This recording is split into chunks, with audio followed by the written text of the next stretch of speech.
अस्सलाम वालेकुम रहमतुल्लाहि व बरकातुहू। आज के केमिस्ट्री के दूसरे लेक्चर में हम पढ़ेंगे चंद इस्तिलाहात, जिसमें सबसे पहले जाली, बुनियाद, कलम, इकाई खाना, ब्रेविस जालिया और कलमी निज़ाम। हमने इससे पहले के लेक्चर में कलमी ठोस के बारे में पढ़ा था, जिसमें हमने देखा था कि कलमी ठोस के अंदर जो अज्जाए ज़र्रात पाए जाते हैं उसकी जो सिलसिलेवार तरतीब होती है। उसी की बिना पर मैंने यहाँ पे बोर्ड के ऊपर चंद नुकात बनाए हुए हैं। अगर आप नजर दौड़ाते तो आपको नजर आए हैं कि पहली लाइन के नुकात है, ये दूसरी लाइन, फिर तीसरी लाइन। पहली लाइन के अंदर के नुकात आगे है, फिर दूसरी लाइन में पीछे, तीसरी लाइन में आगे, फिर चौथी लाइन में पीछे, फिर आगे, फिर पीछे। यानी ये जो तरतीब है एक सिलसिलेवार तरतीब है और उसमें जो है दोहरी तरतीब है, दोहराई जा रही है। यहाँ पर अगर इन नुकात को हम तीन सतही खला में, ये दो सतही है, आप तीन सतही तस्वुर कीजिए, आगे भी है समझिए। इन नुकात का तीन सतही खला में जो एक शक्ल तैयार होती है उस शक्ल को हम कहते हैं जाली। यानी कि तीन सतही खला में नुकात की जो हिंदसी तरतीब होगी उसे हम कहते हैं जाली। अब इसको समझने के लिए हम मिसाल ले सकते हैं, जैसे कि हम घर तामीर करते हैं तो घर तामीर करने से पहले हम इंजीनियर प्लान लाते हैं, नक्शा लेकर आते हैं और उस नक्शे के मुताबिक अपना घर तामीर करते हैं। यहाँ पर समझ लीजिए ये जो लटाइस है, जो जाली है, ये हमारा कलमी ठोस तैयार करने का नक्शा है, जिसको हमने तीन सतही खला में तरतीब दिया हुआ है।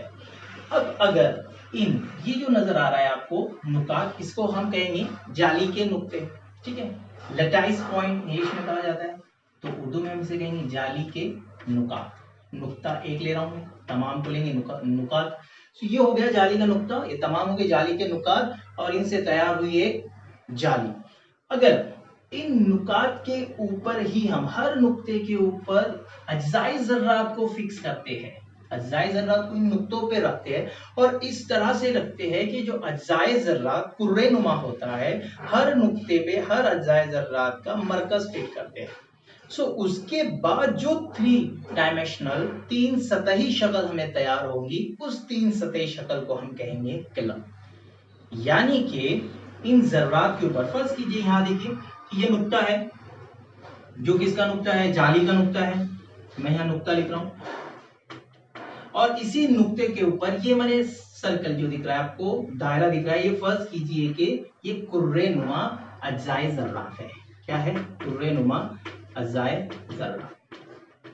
ये जो है कुर्रे नुमा अज्जाए ज़र्रात है। यहाँ पर अगर इन नुकात पर, इन जाली के नुक्तों के पे, हर नुक्ते के ऊपर मैं अज्जाए ज़र्रात रख देता हूं, तो उसके बाद जो ये शक्ल तैयार होंगी, तीन सतही शक्ल, उसे हम कहेंगे कलम। तो हम कलम को क्या, यहाँ पर डेफिनेशन समझने से पहले मैं आपको एक बात बता दूं कि यहाँ पर ये नुक्ता और उसके साथ अज्जाए ज़र्रात, ये दोनों की जोड़ी को कहा जाता है बुनियाद।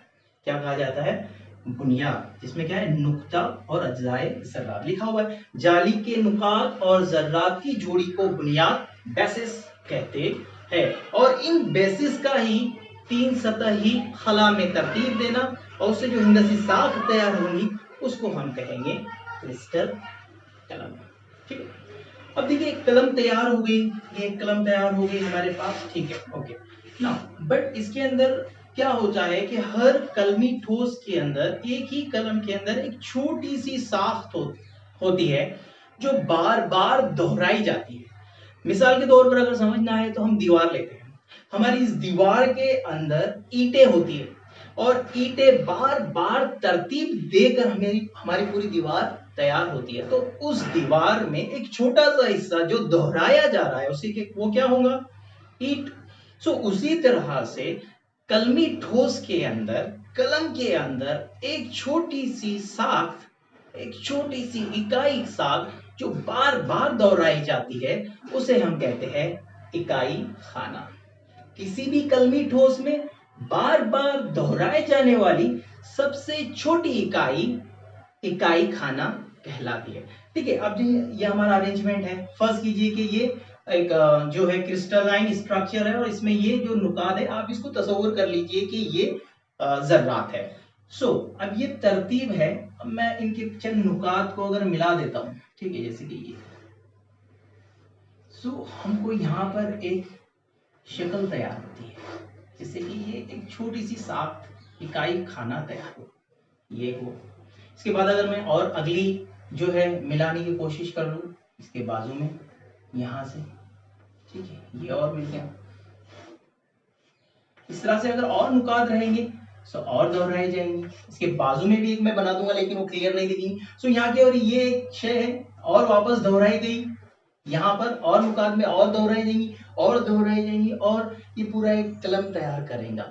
ये जो साख्त है जो दोहराई जा रही है, इसी को हम कहेंगे इकाई खाना, जो किस पे मुनहसर होती है, जो जर्रात की तरतीब पर मुनहसर होती है।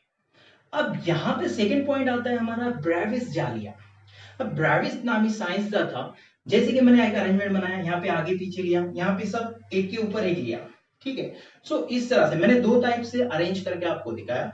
ब्रेविस नामी साइंसदान ने इन जर्रात की 14 किस्म की तरतीब बताई, और उन 14 किस्म की तरतीब के नतीजे में 14 किस्म की जालियां बनती है, और उन जालिया को हम कहते हैं, ब्रेविस नाम के साइंसदान के नाम पर ही उन्हें जालियों का नाम जाना जाता है, जिसे कहते हैं ब्रेविस जालिया। और इन 14 किस्म की ब्रेविस जाली से 7 किस्म की शक्ल रखने वाली 7 किस्म की शक्ल रखने वाली जो एक कलमे तैयार होती है, और उन 7 किस्म की शक्ल रखने वाली कलमे को ही हम कहते हैं कलमी निजाम, जिसके अंदर पहली शक्ल रखने वाली लिखा हुआ है यहाँ मकबी जाली, दूसरी होती है 4 वित्री जाली, ऑर्थोमोइन नुमा जाली, यक माइल जाली, 3 माइल जाली, मुसद्दसी जाली और मोयन पहलवी जाली। यहाँ पर आपको याद रखना है कि ये जो जाली है, इसका जो कलम होती है, इसकी शक्ल कैसी है, मकबी है, तो उसका नाम मकबी जाली। और हर कलम की जिस तरह से शक्ल होती है, उसी तरह से उसके इकाई खाने की भी शक्ल होती है। यानी कि अगर मकबी जाली है तो उसके इकाई खाने की शक्ल कैसी रहेगी, मकबी। अगर 4 वित्री है तो उसकी इकाई खाने की शक्ल 4 वित्री रहेंगी। उसी तरह से आगे की जिस तरह से है। हमारे 12वीं के सिलेबस के अंदर हम जो डिटेल के अंदर जो पढ़ने वाले हैं, वो मकबी जाली, जो क्यूबिक ब्रेविस लैटिस के बारे में पढ़ेंगे। और क्यूबिक जाली जो होती है, मकबी जाली जो होती है, उसमें जो इकाई खाना पाया जाता है वो होता है मकबी इकाई खाना। आज के लेक्चर में हम यही रुकते हैं। इंशाल्लाह अगले लेक्चर के अंदर हम मकबी इकाई खाना और उसकी किस्में के बारे में पढ़ेंगे। अल्लाह हाफिज।